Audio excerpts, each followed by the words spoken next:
Hola, mi nombre es Romy y este es un espacio en donde doy rienda suelta a mis sentimientos, emociones, criterios, inquietudes para soltar, aprender y hacerlo en cueros, que quiere decir sin prejuicios, sin miedo, sin medias tintas y por supuesto contigo que me escuchas. Así vamos compartiendo historias y contándonos secretos. ¿Me acompañas? Volví a creer en Dios en el proceso de emigrar con mi hija a España. Cuando mi hija fue visada junto conmigo, creí en Dios otra vez. Cuando a mi hija se le quitó su primer catarro madrileño, luego de casi 2 meses sin parar de toser como si padeciera asma, sentí que Dios estaba allí. Cuando apareció una guardería para ella y cuando pude rentar un apartamento cerca de la universidad, confirmé la existencia de Dios. Pero a veces es agotador estar cerca de Dios, porque Dios no se detiene. Dios es esta voz en mi cabeza que dice, sigue, sigue. Y yo, un cuerpo imperfecto, mortal, que a veces solo necesita descansar y abandonarse. Un cuerpo que quiere rendirse de vez en cuando, o muy a menudo. Termina siendo duro estar cerca de Dios.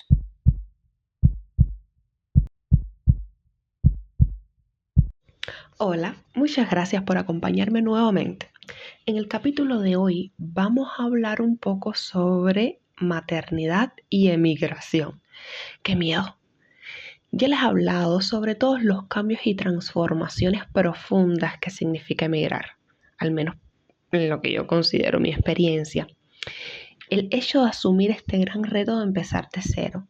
Pero ¿cómo se vive cuando además de tus desafíos de luchar contigo y para ti, tienes a cargo la vida de alguien más? Y no solo de alguien más de manera lejana, sino de tu hijo, el ser humano que ha nacido de ti. La invitada de hoy es una madraza súper valiente, que tuve la dicha de conocer apenas unos días de su llegada a Madrid. De eso hace ya más de un año.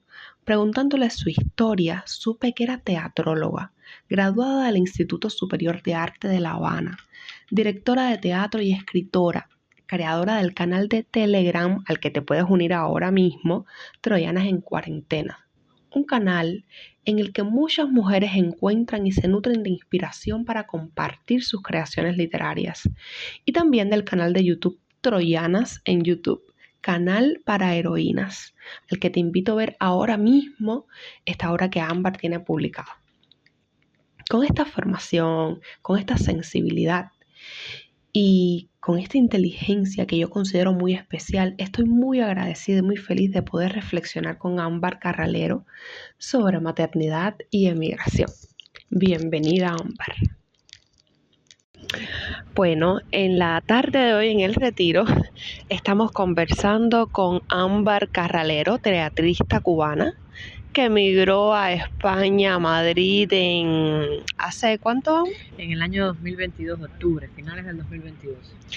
Llegó a España por mediación de una beca de estudios, AECID, para estudiar estudios interdisciplinares de género en la Universidad Autónoma de Madrid. Ya. Bueno, el tema del que quería hablar con Ámbar hoy es sobre la maternidad y la emigración. Quiero comenzar preguntando, ¿con qué grado de conciencia una madre joven, sola, emprende camino con una niña pequeña a un rumbo desconocido? Sí, yo creo que en principio uno no tiene nunca la conciencia del peligro que corre y de los riesgos que eso implica y de los sacrificios tan grandes ni las situaciones por las que vas a tener que pasar. Hay que tener una especie de fe ciega ahí para dar ese paso, que la tienen muchas madres, incluso en travesías por Serbia, en travesías hacia los Estados Unidos, donde no te montas en un avión, sino que sí te montas en un avión, pero ya sabemos que el camino es mucho más accidentado. Entonces, en principio, realmente una no sabe a lo que se va a someter, pero lo que yo sí tenía claro era de que quería ya salir de Cuba y que quería que mi hija creciera mirando otro horizonte, ¿sabes? Y entonces ya con esa conciencia yo creo que fue suficiente. Ámbar, yo personalmente creo que no es lo mismo pensar en emigrar que vivirlo. Al aterrizar en España y estando aquí en Madrid, qué emociones te invadieron, primero como mujer, porque lo vives tú en primera persona, y luego como madre? A ver, eso es complicado porque como hablábamos antes de la entrevista un poco, eso es un camino muy personal. Entonces yo creo que todo el tiempo están chocando las expectativas que uno tiene, la idealización del determinado país al que tú quieres ir, ese sueño que puede ser americano, europeo o de cualquier tipo, y la realidad. Pero también hay un asombro, por lo menos para mí que soy cubana, de cómo funcionan determinadas cosas que uno dice, pero ¿por qué en mi país esto no podía haber sido así? Tenemos las condiciones para poder haber desarrollado determinadas cuestiones que aquí se funcionan bien. Y entonces sí, en mi caso personal sí se produjo algo que es como ese deslumbramiento inicial con la ciudad, con el alumbrado, con el funcionamiento del transporte, con los mercados abarrotados de comida, todas esas cosas que parecen muy triviales, pero que aún así sí te deslumbran. Y luego pues empieza a entrar en contraste con eso, con la nostalgia de haberte ido, con el impedimento, uno siente que está en pañales, que está empezando de cero, con el acceso a la tecnología, todo está digitalizado y cualquier cosa se te hace cuesta arriba, ¿sabes? Y a mí como madre, cualquier trámite, a pesar de que he tenido mucha ayuda de personas queridas y cercanas, cualquier trámite, a mí por el hecho de estar con una niña pequeña, pues a mí se me hacía cuesta arriba, ¿sabes? Cualquier pequeña gestión, ya incluso a nivel mental, aunque después a nivel práctico se pudiera resolver de modo no tan difícil, para mí era ya un estrés, ¿sabes? Porque tomarte un metro durante, no sé, 12 paradas y cambiar con un carrito, por ejemplo, yo le tengo pánico a las escaleras eléctricas con el carrito y la niña, eso ni siquiera hoy lo sé manejar bien. Entonces eso para mí era mi problema, ¿no? A cada cual le da por algo distinto. Quisiera que también contaras un poco la experiencia cuando esperabas con tu niña sola a que tu esposo llegara a España, la vía por la que lo hizo, si no te incomoda hablar de eso, y cómo lo viviste, cómo lo enfrentaste. Sí, yo creo que uno de los momentos más dramáticos en este camino fue cuando salimos de la protección de la casa de la primera hermana de mi esposo, que yo salí voluntariamente para acercarme a la universidad. La verdad, no tuve ningún problema, ni mucho menos, al contrario. Pero bueno, fue una decisión que tomé obligada por varias cosas. Primero, la cercanía con la universidad, y segundo, poder poner a la niña en un colegio público, que la niña estaba siendo cuidada por una niñera en casa sin relacionarse con otros niños, y eso era algo que a mí me preocupaba mucho. Y además yo no tenía tiempo para estudiar. Entonces, pero yo no estaba clara de lo que eso significaba. En el momento en el que lo hice, un apartamento desamueblado completamente, un lugar frío, sola con la niña, estábamos lejos de cualquier familiar, nos alejamos de cualquier familiar, es decir, para llegar hasta nosotras, cualquier cosa que ocurriera tenía que pasar una hora, y para colmo entonces ese enero frío ella se enfermó con un catarro terrible, yo tuve que llevarla al hospital, fueron unas amigas a acompañarme, fue dramático, de verdad fue dramático esos primeros días, abrigadas todo el tiempo con abrigos dentro de la casa porque ni nos sabíamos abrigar bien, yo sin poner la calefacción porque le tenía miedo a la caldera que sonaba. Aquello era un horror, aquella casa con un olor a pintura y a frío que no te puedo explicar. Fue horrible, te lo digo de corazón, tener que levantarme con -4 grados y llevar a la niña en el cochecito a la intemperie, a coger un bus a un lugar desconocido que yo nunca en mi vida había ido por ese camino, que era a la guardería. Yo te lo juro, es algo que yo no le deseo a nadie. Me imagino que hay madres que han pasado por cosas peores, que han tenido lobos ahí acechando con sus hijos, pero bueno, en mi caso eso fue duro. Y la espera de mi esposo también fue dura porque todo el tiempo estábamos hablando de familia, pero esa familia la verdad estaba en riesgo porque en esos momentos había que tomar una decisión y nosotros no sabíamos, después de varias denegaciones, qué iba a pasar con nuestras vidas ni cuál iba a ser el mejor camino, y él decidió lo más duro y lo más radical, que fue unirse a nosotras a través de Serbia, invertir sus ahorros, arriesgarse, llegar a este país sin legalidad. Si aquí con legalidad y con ciudadanía es difícil todo, pues dime tú en esas condiciones. Y entonces esa fue la parte dura. La parte buena es que yo creo que como mujer y como madre yo me crecí descomunalmente. Creo que mi hija se creció descomunalmente porque hubo cosas ahí que aunque no podía decir porque era pequeñita, pero yo sí las veía en su actitud. Y yo me crecí, yo aprendí a quedarme sin determinadas justificaciones para ciertas cosas. Aprendí a que hay cosas a las que tú no tienes para quién virarte, echarle la culpa y es tu responsabilidad. Y eso solo lo puedes descubrir en un estado de soledad profunda.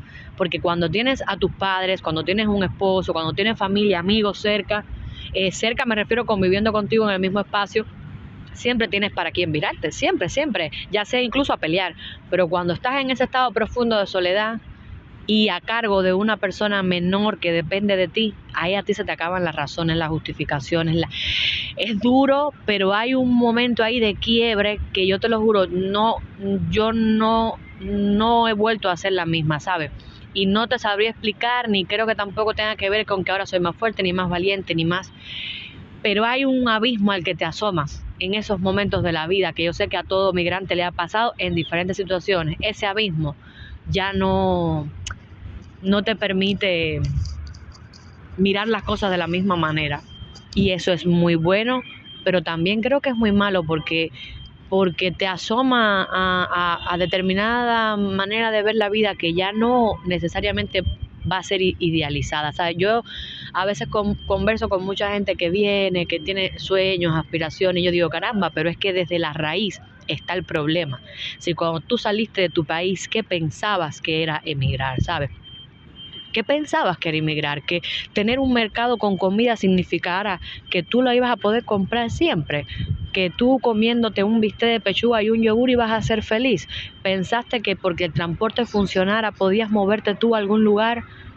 ¿A qué lugar? ¿Hacia dónde tú vas? ¿Sabes? Ese es el problema. Volvemos de nuevo al famoso consejo de la autoayuda y de los sabios espirituales. La felicidad está en uno, la felicidad está en uno. Uno no lo acaba de entender. Y eso no significa que no emigres. Claro que si te quieres mover es tu derecho soberano moverte, porque hay cosas con las que no quieres pactar y lo decides y punto. Pero precisamente tienes que moverte con esa conciencia de qué es lo que tú puedes buscar y qué tú puedes encontrar cuando te muevas, pero qué es aquello que no vas a sustituir nunca, porque es tu cruz, es tu problema o es tu don. Y eso no cambia ni con la gente que tengas cerca, ni con el lugar al que vayas, ni por muy desgraciada que pueda ser la vida o muy afortunada, ¿sabes? Entonces, eso creo que me quedó un poco claro. Totalmente, Ámbar. Ámbar, ¿cómo manejas tú la frustración personal, la tuya, y de qué manera te diseñas para que tu niña tenga cada día la mejor versión de ti como madre?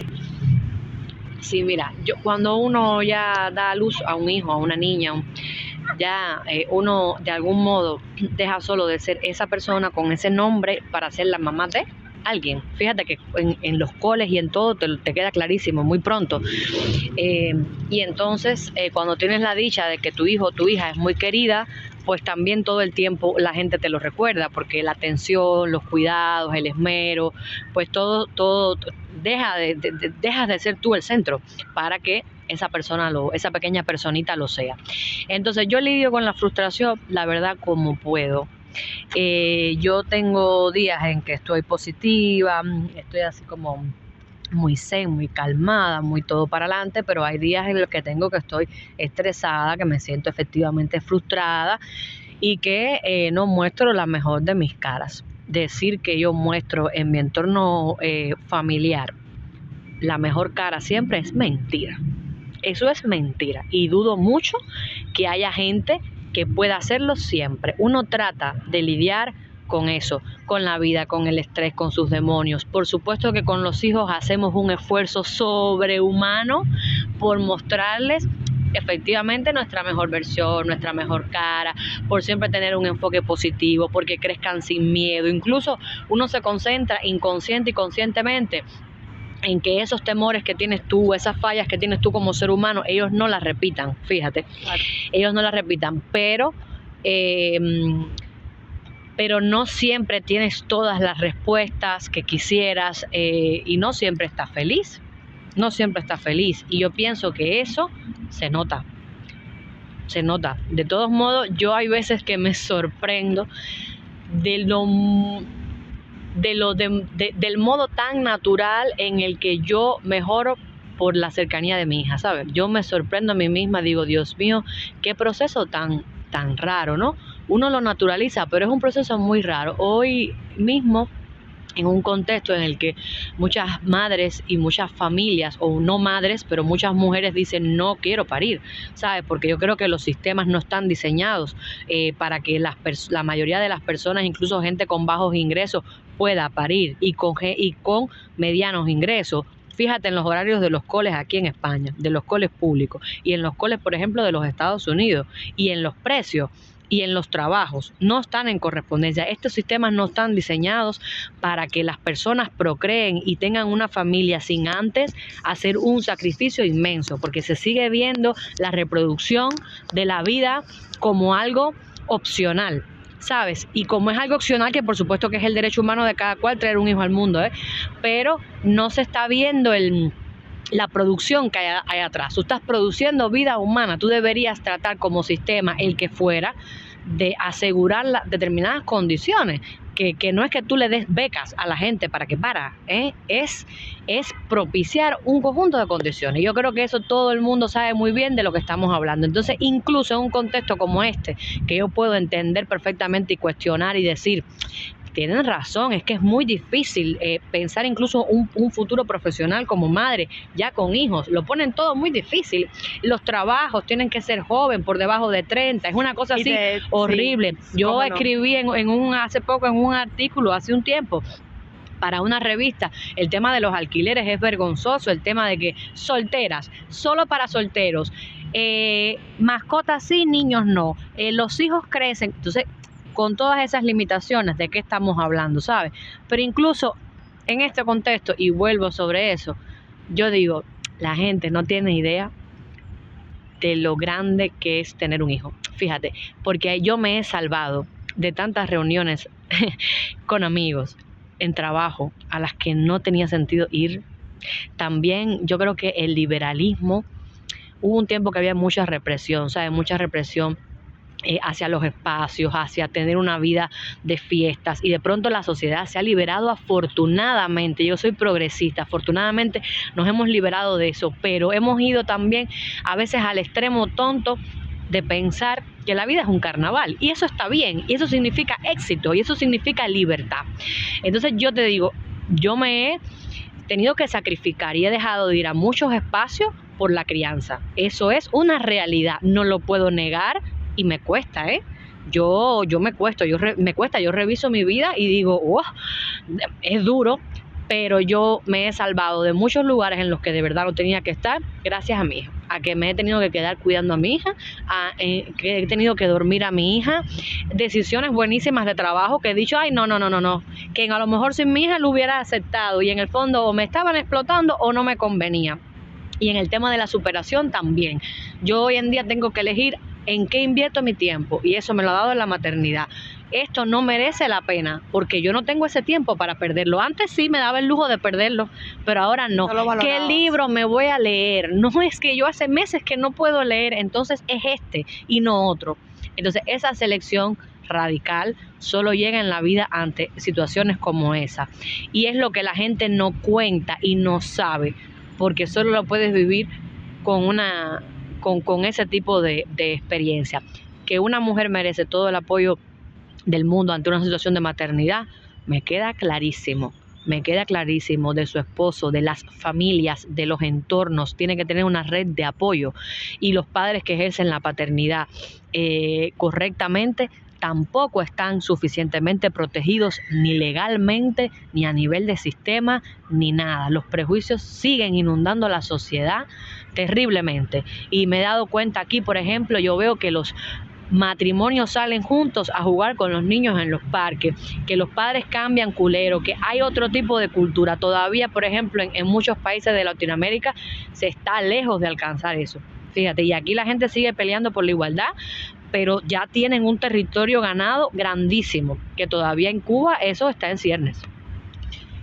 Ámbar, para terminar, ¿Alguna palabra, algo te define? La tenacidad. La tenacidad. Pues bien, listo. Hemos terminado por hoy. Muchas gracias. Y hasta aquí la entrevista de hoy. El texto que utilicé de introducción al capítulo fue escrito por la propia Ámbar. Voy a dejar el link para que lo puedas disfrutar completo. Merece muchísimo la pena. Hemos conversado de temas que me encantan porque nos hacen reflexionar, y no solo los que ya son madres o padres, sino a todos, sobre lo imprescindible en la vida, y que también tenerlo claro nos sostiene en este camino que es la emigración. Así que sin mucho más, te voy a dejar que disfrutes la entrevista, o espero que hayas disfrutado la entrevista hasta este momento, y que te lleves el corazón lleno. Espero que si te ha gustado, que me sigas. Recuerda que por ahora estoy solo por Instagram y por aquí por Spotify, que puntúes el podcast, que te suscribas. Y si te sientes solo y necesitas cualquier ayuda, cualquier consulta, alguna compañía, siempre me puedes mandar un SOS. Hasta el próximo capítulo. Muchísimas gracias por haberme escuchado.